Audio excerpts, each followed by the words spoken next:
Well, 2024 is pretty much over. I haven't hit my subscriber goal, but I've had a great year here on YouTube, and it's time to talk about what's next.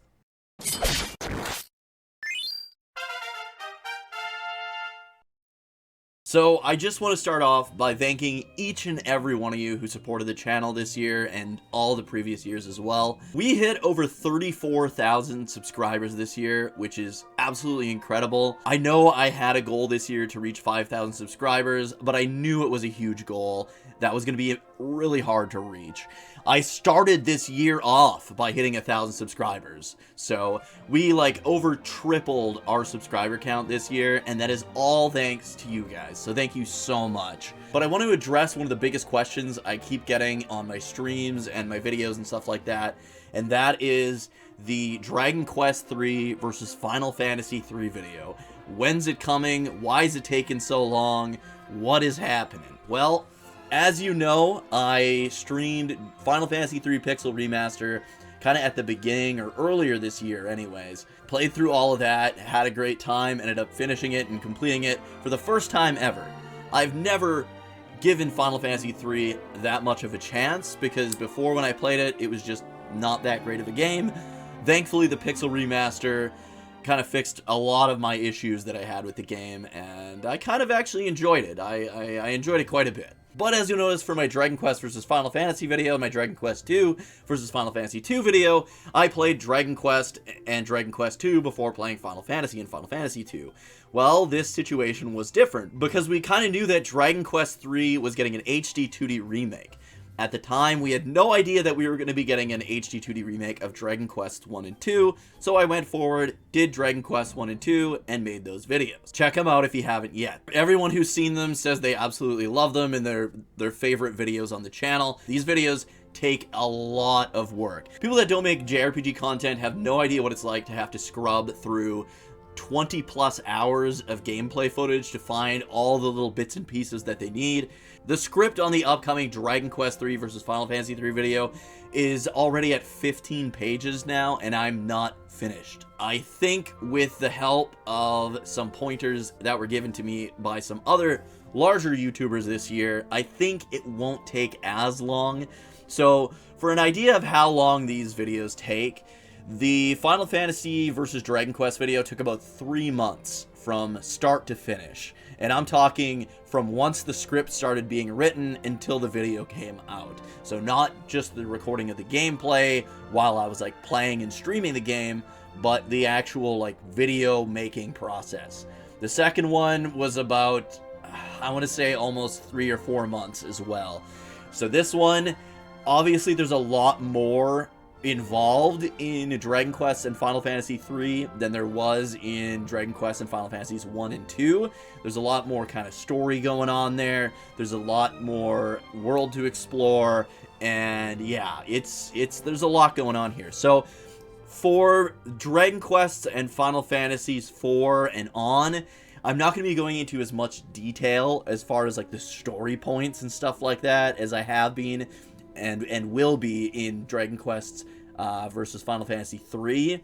I just don't want this to be a torturous experience for me. Like I said, there's a lot of work that goes into these, and it definitely goes past the threshold of being fun once you spend so much time on a project.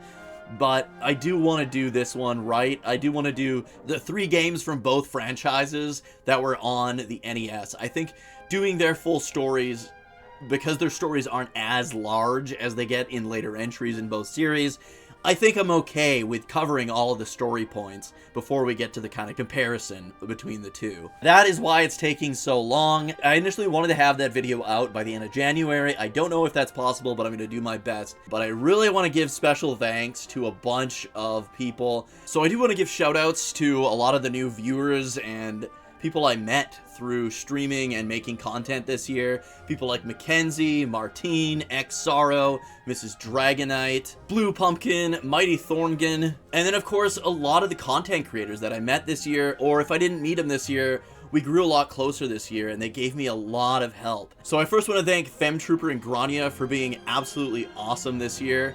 I met them for the first time this year and we became fairly good friends. Grani even helped us during our Spectrefest charity stream in support of Crohn's and Colitis Canada, which is absolutely incredible, and I cannot thank her and her community enough for what they did for us. I also want to thank Petchy. I found him this year. He's been an absolute juggernaut on like Twitter and stuff like that. He's been backing up a lot of like lost or could be lost Dragon Quest content and backing it up in as highest quality as possible. He's a Dragon Quest collector unlike any other. He's got a YouTube channel. Be sure to check out his YouTube channel. He doesn't have nearly enough subscribers for the content he's putting out. So yeah, Petchy, thank you so much for everything you've done.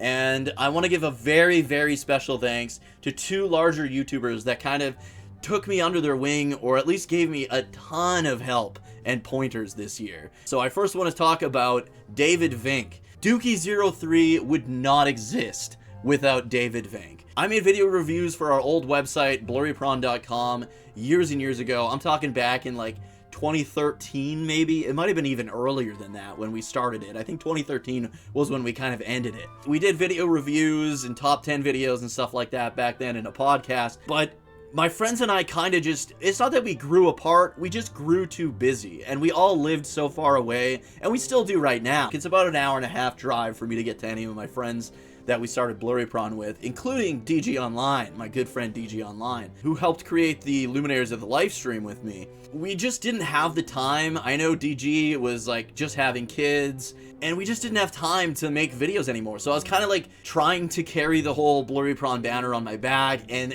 nobody had time. I didn't have any time, they didn't have any time. I ended up starting a new job, which took away all the time I had to make videos.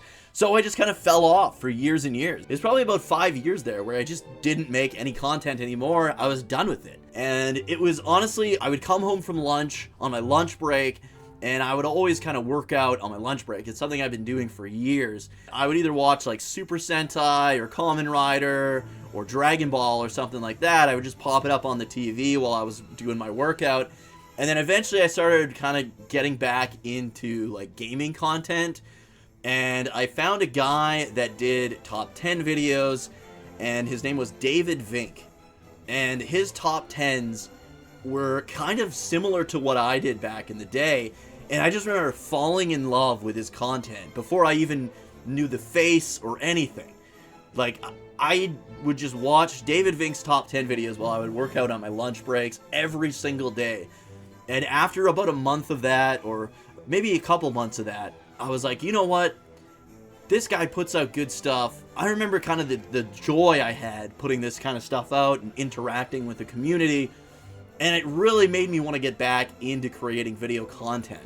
So I can honestly say, if not for David Vink's top 10 videos back in the day, Dookie03 would not exist anymore as a content creator. I might have been streaming and stuff like that. I think that's something that was always going to eventually happen, thanks to our late friend Jason, who kind of said this was something I should pursue years ago when I would just get on Skype calls playing Tomcat Alley on Sega CD and Marky Mark and the Funky Bunch Make My Video, and just having a blast with him over Skype video calls, playing terrible Sega CD games. But as far as making actual YouTube content and videos and top 10s and stuff like that, none of this would have been possible or would have happened at all if not for David Vink. And I think it was either this year or later last year that I kind of reached out to him, and he kind of like reached out back, and we kind of got like a bit of a relationship now. And he's given me so many pointers that have been able to speed up my video making process so much.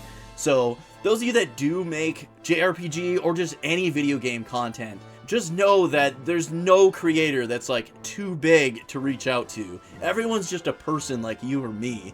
And if they've got the time and get to know you, they're willing to help you in any way possible. Some of David Vink's biggest tips that have saved me a lot of time this year in the video making process is to just back all of my gameplay footage up on an external hard drive. It's something he's been doing for years, and something I started doing this year, and it's been so helpful. Now that I stream directly to YouTube, all my videos go straight to my main YouTube channel, so I can just download them directly from there and load them onto the hard drive, and then whenever I'm making a video, I can pull the exact footage I need from that particular stream and not have to dig through like hours and hours of footage. So it's nice now. I've been kind of trying to relabel a lot of my stream names so that I know what part of the game I'm at, so I can kind of just pull from that specific video, so I'm not digging through 20 hours every single time I'm looking for a specific piece of footage. Another person that I really wanted to thank was Happy Console Gamer. He actually invited me to his home this year when we were down in Vancouver. We got to hang out for a little bit, and he gave me a ton of pointers, like being on screen. This is something that I kind of avoided doing for years. I streamed. It's not like I was afraid to show my face or anything like that. Not that you probably want to be seeing this ugly mug anyways. But I just felt that when it came to like making videos themselves, that it was kind of easier to just use gameplay footage and just talk over it and edit it that way. But Happy Console Gamer kind of mentioned that people like to see the face behind the videos, so I switched over to this, and it made a huge difference because I don't need to dig for as much gameplay footage either, because I can intersplice that gameplay footage with me just sitting here talking to you guys, and then I don't need as much footage. So that saves so much time in and of itself that way as well. There's so many tips I was given by these guys. Those are kind of the biggest ones. Another big one was Happy Console Gamer told me to start making weekly content. I did that, and I've been gaining in subscribers exponentially compared to what I was before. So thank you so much for that as well. The weekly content is going to be a little bit tough now that I'm working on that Dragon Quest III versus Final Fantasy III video, but I do have a number of top 10s kind of pre-recorded because I knew this was going to happen. So look forward to those. There's going to be some great top 10s coming out. I've got collaboration projects that I've done with Mad Kaiser and Pechi, and there's going to be one coming out probably later in January with my friend Femtrooper as well. So check those out and look forward to the one from Femtrooper. Thank you guys so much. We are going to be having a New Year's Eve stream tomorrow night. On New Year's Eve, I'm going to be playing Dragon Quest Theatrhythm and Final Fantasy Theatrhythm, voted by you guys. I'm going to be taking song requests, all that good stuff. The New Year's Eve stream is always a good time. Come get wasted together with me on New Year's Eve. And then, of course, on Thursday, we're going to be starting Fantasian Neo Dimension. Now that Spacemas has ended, it's back to the JRPGs. I've always wanted to play Fantasian. It's finally out on consoles, so let's check this bad boy out this Thursday night. You can catch my streams here on YouTube as well as on Twitch, twitch.tv/Dookie03 if you prefer that as well. Also, if you're watching this video and you haven't subscribed yet, please do so. Turn notifications to all so you won't miss the next video. Like the video, it helps more than you could ever know. Last but not least, our co-op Fun with Friends streams on Sunday nights are going to be swinging out of Dynasty Warriors Gundam 2 and in to Secret of Mana. I know this is a game that I've talked about disliking for many years, and it's something you guys have wanted to see for a long time. Well, I found a hack that fixes most of the issues I've had with the game, so we're going to be trying that out right here on the YouTube channel as well. So look forward to Secret of Mana. If I'm not finished with the Dragon Quest III versus Final Fantasy III video by the time I finish Fantasian Neo Dimension, and if we have finished Secret of Mana, I'll probably swing right into Visions of Mana after Fantasian. So look forward to that. We've got a lot of fantastic games this year. We're going to be playing Final Fantasy IV Pixel Remaster for the first time ever. We're going to be replaying Dragon Quest IV. There's a ton of great games coming out this year as well, so the channel is going to only grow more. I just wanted to kind of let you guys know the direction we are going to be heading in, what there is to look forward to, and thank you all so very much for all your love and support this year. See you in the next one.